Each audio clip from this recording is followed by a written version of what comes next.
ನಮಸ್ತೆ, welcome back to Chaitra's kitchen. ಇವತ್ತು ಸಾಯಂಕಾಲ ಒಂಚೂರು ಏನಾದರೂ ಚಟ್ಪಟ ಅಂತ ಬೇಕು ಅಂತಿದ್ದಾರೆ ಮನೆಯಲ್ಲೆಲ್ಲ. ಸೊ ಅದಕ್ಕೆ ಮಸಾಲ ಕಡಲೆ ಬೀಜ ಮಾಡ್ತಾರೆ. ಕಡಲೆ ಬೀಜನ ಫಸ್ಟು ಇಲ್ಲಿ ಕಡಲೆಕಾಯಿ ಬೀಜ ತೊಗೊಂಡಿದ್ದೀನಿ, ಒಂದು 2 ಬೌಲ್ ಆಗುವಷ್ಟು. ಇದು ಚೆನ್ನಾಗಿ ಹುರಿಬೇಕು, ಸ್ವಲ್ಪ ಚಟಪಟ ಅಂತ ಬರೋ ತನಕ ಹುರಿಬೇಕು. ಇದು ಮಾಡಿ ಒಂದು ಡಬ್ಬಿಲಿ ಹಾಕಿ ಎತ್ತಿಟ್ಬಿಟ್ರೆ ಹೋಗ್ತಾ ಬರ್ತಾ ತಿಂತಾ ಇರ್ತಾರೆ. ಮಕ್ಕಳಿಂದ ದೊಡ್ಡವ್ರ ತನಕ ಹಿಡಿದು ಇಷ್ಟಪಡ್ತಾರೆ ಕಡಲೆಕಾಯಿ.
ಹುರ್ಕೊಂಡಿದ್ದಾಗಿದೆ, ಸ್ವಲ್ಪ ಚೆನ್ನಾಗಿ ಹುರಿಬೇಕು ಕಡಲೆ ಬೀಜ.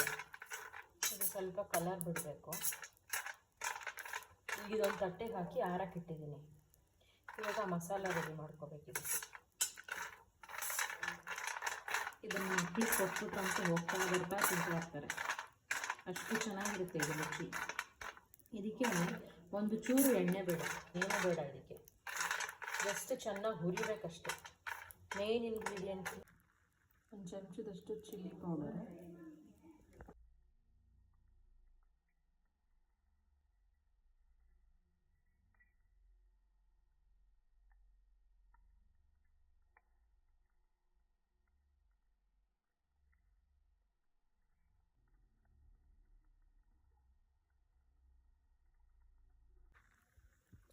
ಇಲ್ಲಿ ಇವಾಗ ಮಸಾಲ ಪೇಸ್ಟ್ ರೆಡಿ ಮಾಡಿ ಇಟ್ಕೊಂಡಿದ್ದೀನಿ. ಇದನ್ನು ಹಾಕಿ ಚೆನ್ನಾಗಿ ಮಿಕ್ಸ್ ಮಾಡಬೇಕು ಕಡಲೆ ಬೀಜಕ್ಕೆ.